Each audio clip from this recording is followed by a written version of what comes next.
నమస్కారం అండి. ఆపాత మధురాలు కథ పార్ట్ 3. పెళ్ళి బాగానే జరిగింది, కానీ ఇంత దూరము వచ్చి ఎవ్వరూ పెళ్ళి సరిగ్గా చూడనైనా లేదు అని వాపోయింది బామ్మ. మరుసటి రోజు అందరం కలిసి అన్నవరం సత్యనారాయణ స్వామి దగ్గరకు బయలుదేరాం. స్వామి దర్శనం చేసుకుని అక్కడి కమ్మటి ప్రసాదంతో కడుపు నింపుకుని బంధువులందరికీ వీడ్కోలు పలికి తిరిగి బాపట్ల బయలుదేరాం. అన్నవరం రైల్వే స్టేషన్ బాగా రద్దీగా ఉంది. రైలు రావడానికి ఇంకా అరగంట సమయం పడుతుందని చెప్పింది శబ్ద ప్రసారిణి. చెవులదిరిపోయేలాగా కూత వేస్తూ తన దారికి దూరం దూరం జరగమంటూ రైలు పట్టాలు పటపటలాడిస్తూ కీచుమంటూ ప్లాట్ఫారం మీద ఆగింది రత్నాచల్ ఎక్స్ప్రెస్. దండానికి ఆరేసిన బట్టల్లా రైలు తలుపుల దగ్గర వేలాడుతున్న పుణ్యాత్ములందరూ కిందకి దిగి చక్రాల మీదున్న రత్నాచల స్వర్గంలోకి దారి ఇచ్చారు. బాగా రద్దీగా ఉంది అని మేము మోము దీనంగా పెట్టుకుని రైలు ఎక్కింది బామ్మ. అలా అందరినీ జరుపుకుని ఎలాగోలా సామాను అటకెక్కించాం. ద్వారానికి దగ్గర ఉండే బెర్తుల మధ్య అందరం తలా ఒక 2 అడుగులు చోటు చేసుకుని నిలబడ్డాం. ఎవరో కన్న సుగోత్రికుడు మా బామ్మ అవస్థ చూసి జాలిపడి తన ఆసనం మా బామ్మకు దానమిచ్చాడు. బామ్మ అతనిని ఆశీర్వదించి కాస్త కుదుటపడింది. దొరికిన సౌకర్యంతో మనసు కుదుటపడుతుందా? పైబెత్తు వంకి పట్టుకు వేలాడుతున్న తాతయ్య కేసి దీనంగా చూసింది. పర్లేదులే, వచ్చే స్టేషన్లో ఖాళీ అవుతుందిలే అని అభయహస్తం చూపారు తాతయ్య. ఇదంతా చూస్తున్న ఎదురు సీట్లో కూర్చున్న బుర్రమీసాలైన రాజమండ్రిలో రైలు మొత్తం ఖాళీ అయిపోతుందని మా అందరికీ భరోసా ఇచ్చాడు. 1 గంటన్నర నిలబడ్డాక అమ్మయ్య, రాజమండ్రి వచ్చేస్తుందన్న ఆనందం మొదలైంది. 2 రోజుల నుంచి అతిశయించిన ఆటల వల్ల నేను తమ్ముడు ఆ రోజు సత్యనారాయణ స్వామి సన్నిధిలో కలిగిదిరగడం వల్ల పెద్దవాళ్ళు బాగా అలసిపోయారు. కాళ్ళు చాపుకోవడానికి 1 అడుగు, కూర్చోవడానికి 1 అడుగు, వీపు ఆనించుకోవడానికి 1 అడుగు ఇవ్వమని వామనుడు బలిచక్రవర్తికి కోరినట్టు ఆ దక్షిణ మధ్య రైల్వే దక్షిణామూర్తికి దండం పెట్టుకున్నాం. రాజమండ్రి రానే వచ్చింది. తోపులాట మొదలయ్యింది. దడదడమని 25 మంది పెట్టెలోకి తోసుకువచ్చారు. ఆ తోపుడికి నేను మా తమ్ముడు దూరం జరిగిపోయాం. జనాల మధ్యన కలిసిపోయి నాకు నాన్న కానీ తాతయ్య కానీ కనిపించడం లేదు. ఈ రద్దీకి నేను తమ్ముడు తప్పిపోయి మళ్ళీ 15 ఏళ్ల తర్వాత వాడు ఏ రెస్టారెంట్లోనో పాట పాడుతున్నప్పుడు తిరిగి కలుస్తామేమోనని భయమేసింది నాకు. రాజమండ్రిలో ఖాళీ అవుతుందని అభయం ఇచ్చిన బుర్రమీసాలు ఆయన కనిపిస్తే గట్టిగా మీసాలు పట్టుకు లాగుదామన్నంత కోపం వచ్చింది. రైలు కదిలినా గాలి ఆడడం లేదు. నాకు 2 పక్కల ఒక వీరబాహుడు, ఒక ఘనోదరుడు నిలబడ్డారు. బూడిద గుమ్మడికాయ లాంటి బొజ్జలతో నా టమాటా అంత తలకాయని ఒత్తి పారేస్తున్నారు. తలెత్తితే తిరగలేక తిరుగుతున్న రైల్వే వీవిన మిణుకుమిణుకుమంటున్న విద్యుత్ దీపం తప్పితే ఏమీ కనిపించడం లేదు. వీరబాహుడు ఘనోదరులతో 1 గంట శిరోధర యుద్ధం సలిపాక నా కన్నీరు ఆపడానికి ఏలూరు వచ్చింది. రద్దీ తగ్గింది. మా అందరికీ కూర్చోవడానికి ఇంత చోటు దొరికింది. అందరం కూర్చుని కాస్త ఊపిరి పీల్చుకున్నాం. కానీ పీలుస్తున్న గాలి చుట్టకంపు కొట్టసాగింది. ముక్కుకు పెద్ద సత్తు ముక్కు పుడక, ముందే పచ్చ పొడిపించిన నుదుటి మీద పెద్ద బొట్టు, చేతికి మట్టి గాజులు, కాళ్ళకి సత్తు వంకీలు, ఎర్రంచు ఆకుపచ్చ చీర కట్టుకుని కిటికీ దగ్గర కూర్చుని ధూమ సెగటానికి పోటీ ఇచ్చేలాగా గుప్పున చుట్టకి కొరివి పెడుతోంది మా మత్తల అసిరి తల్లి. మా పక్కనే కూర్చున్న బాధ్యత గల పౌరుడు భావపురి భవన్నారాయణ గారు పూనుకుని, ఏమమ్మా, రైలులో చుట్ట తాగకూడదు అన్నాడు. రైలు కిటికీలో నుంచి వదిలేసిన కాగితపు కాఫీ కప్పు ఎగిరిపోయేంత వేగంగా కళ్ళెర్ర చేసుకుని గిర్రన తలదిప్పింది అసిరి తల్లి.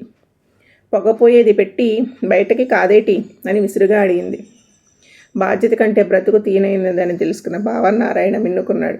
ఒక 2 నిమిషాల పాటు అక్కడ అలుముకున్న నిశ్శబ్దాన్ని ఛేదిస్తూ అసిరి తల్లి పౌత్రుడు పైడి తల్లి ఏడుపులో లంకించుకున్నాడు.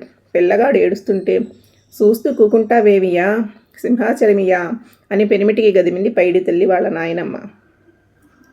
సింహాచలం 1వ నెంబర్ బెర్తు నుంచి 64వ బెర్తు దాకా ఒక 6 భ్రమణాలు చేశాక పైడి తల్లి కునికేశాడు. 3వ నెంబర్ బెర్తు నుంచి 6వ నెంబర్ బెర్తుకి తన ఎర్ర కాటన్ చీరతో ఉయ్యాల వేసింది అసిరి తల్లి. చల్లగాలికి కళ్ళు మూతపడుతుంటే ఏదో నీళ్లు ఒలుకుతున్న శబ్దం అయ్యింది. చీరతో కట్టిన ఉయ్యాలలోంచి పైడి తల్లి పెట్టెని పావనం చేస్తున్నాడు. అదాటున లేచిన అసిరి తల్లి పైడి తల్లిని తీసుకుని శౌచాలయంలోకి పరుగెట్టింది. ఏమ్యా, ఇట్రా, ఇన్ని తీసుకో అని అరిచింది. కడిగిన ముత్యం లాంటి పైడి తల్లిని ఎత్తుకుని తిరిగి వచ్చాడు సింహాచలం. పావనమైన చీరని పిండుకొని వచ్చి గట్టిగా ఒక విదిలింపు విదిలించింది. చల్లటి చిరుజల్లు తగిలిన భావన్నారాయణ నిద్రలోంచి ఉలిక్కిపడి లేచాడు. చీరారేస్తున్న అసిరిని విసురుగా చూసి ఏమీ అనలేక అటు తిరిగి పడుకున్నాడు భావన్నారాయణ. అసిరి ఆకలేస్తోందంటే ఉడకబెట్టిన వేరుశనగకాయలు, పప్పు కారం పూసిన జామకాయలు తెచ్చాడు సింహాచలం. 2 జామకాయలు తెస్తే ఇద్దరికీ చెరొకటి తెచ్చాడు అనుకున్నా కానీ 2 అసిరే మేసింది. ఎదురు బెర్తు మీద కాళ్ళు జాపుకుని ఒళ్ళో వేరుశనగల పొట్లం పెట్టుకుని నిదానంగా ఒక్కొక్క శనగకాయ తిని తొక్కలు తిరిగి కాగితంలో పక్కకి వేసింది. నీళ్లు నములుతున్న సింహాచలాన్ని చూసి జాలేసి ఒక 4 వేరుశనగకాయలు అతని దోసిల్లో పోసింది. అతిగా తినడం వల్ల అజీర్తి చేస్తుందేమో అని సింహాచలం దీనంగా చూశాడు. ఏపాకు పచ్చడి తిన్నోడిలా అలా ఎర్రిమొహం చేశావేందియా? నేను తినొద్దానికి కసురుకుంది శ్రీతల్లి. అయ్యో అట్టా నేనెందుకు అంతను శ్రీ? అజుమోలా గుళిక అయ్యమందువా? నువ్వు తినుమి, అజుమోలా నాకు బాగానే అరుగుతుంది అని ఒళ్ళో పోసుకున్న వేరుశనగ తొక్కలు కిటికీలోంచి విసిరిగొట్టింది. ఎదురుగాలికి తొక్కలు ఎగిరి నా మొహం మీద పడ్డాయి. మా బామ్మకి కోపం నషాళానికి అంటింది. ఏమమ్మో అలా పిల్లాడి మొహం మీద వేస్తావేంటి అని గద్దిచ్చింది. గాలికి ఎగురుచి పడితే నానేటి సేతును అని చిరాకు పడుతూ లేచి తలుపు దగ్గరకు పోయింది. తిరిగి వస్తూ దారిలో ఉన్న మా బామ్మ కాలు ఒక తొక్కు తొక్కింది. ఓసి మీ అమ్మ కడుపు బంగారంగాను, నా కాలు విరగొట్టేశావు గదే అని బాధతో పెద్దగా అరిచింది బామ్మ. నాన్న పట్టరాని ఆవేశంతో అసరి మీద కసిగా లేచాడు. సింహాచలం తాతయ్య మధ్యలో కలగజేసుకుని నాన్నని శాంతింపజేశారు. సింహాచలం క్షమార్పణ చెప్పి మన్నించమని కోరాడు. కొంతమందికి ఇల్లుకి రైలుకి తేడా తెలియదులేండి అన్నాడు భావన్నారాయణ కొద్దిగా ధైర్యం తెచ్చుకుని. అసలు ఈ భావన్నారాయణ వంక చురచురా చూసింది. ఈ కోలాహలం పూర్తయ్యేసరికి బెజవాడ చేరాం. కాలి నొప్పిని పంటి బీగున దాచుకుని మాతో పాటు బాపట్ల బస్సు దాకా నడిచింది బామ్మ. బాపట్లలో దిగి శంకర్రావు సోడా బండి దగ్గర అందరం తలా గోడి సోడా తాగాం. అమ్మ నాన్న తమ్ముడు బల్ల రిక్షాలో, బామ్మ తాతయ్య నేను గూడు రిక్షాలో ఇంటికి బయలుదేరాం. చల్లగాలికి నిద్రతో ఆగుతుంటే టాప్ అని పెద్ద శబ్దం అయింది. సగం దూరం వచ్చేసరికి బామ్మ వాళ్ళ గూడు రిక్షా టైరుకు పంచర్ పడింది. బామ్మని తాతయ్యని బల్ల రిక్షా ఎక్కించి నేను నాన్న ఇంటికేసి నడక ఆరంభించాం. బాగా పొద్దుపోయింది. నిద్ర తూగుతోంది. క్రమం లేని అడుగులు వడివడిగా వేసుకుంటూ ఇంటికి చేరి స్నానాలు చేసి మంచాల మీద కూలబడ్డాం. పొద్దున్నే లేచేసరికి బామ్మ కోపంగా ఉంది. ఏమిటా సంగతిని ఆరాధిస్తే పెళ్ళిలో వాళ్ళ చెల్లెలు కట్టించిన లడ్లు, అరిసెలు, జాంగ్రీలు, కారపూస, చెక్కలు ఉన్న సంచి నిన్న కోలాహలంలో రైలులో మర్చిపోయామట. ఆ అసిరికి దొరికే ఉంటుంది. ఆ అరిసెలన్నీ లొట్టలేసుకుంటూ తిని ఉంటుందని కాలికి కొబ్బరి నూనె రాసుకుంటూ తిట్టి పోసింది బామ్మ. సుష్టిగా భోంచేసి మధ్యాహ్నం మంచి నిద్ర వేసాం అందరం. నిద్ర లేచాక అందరికీ పెద్ద గాజు గ్లాసులో బర్రెపాలతో చిక్కటి ఫిల్టర్ కాఫీ అని పెట్టింది మా అత్త. పోస్ట్ అంటూ కేకేశారు మా పోస్ట్ మ్యాన్ కోటేశ్వరరావు గారు. కార్డు చదువుతూ వస్తున్న తాతయ్యని చూసి ఎక్కడి నుంచి ఉత్తరం అని అడిగింది బామ్మ. ఆ ఉత్తరమా, రాజమండ్రిలో మన సత్యనారాయణ గారు లేరు, వాళ్ళ పెద్దబ్బాయి పెళ్ళిట 2 వారాల్లో ఇంటిల్లే పాదని రమ్మని ఆహ్వాన పత్రిక పంపారు అని పెళ్లి కబురు చల్లగా చెప్పారు తాతయ్య. అప్పుడే పెళ్లి నుంచి వచ్చి అలసిపోయిన మాకు అమ్మో మళ్ళీ పెళ్ళా అనిపించింది.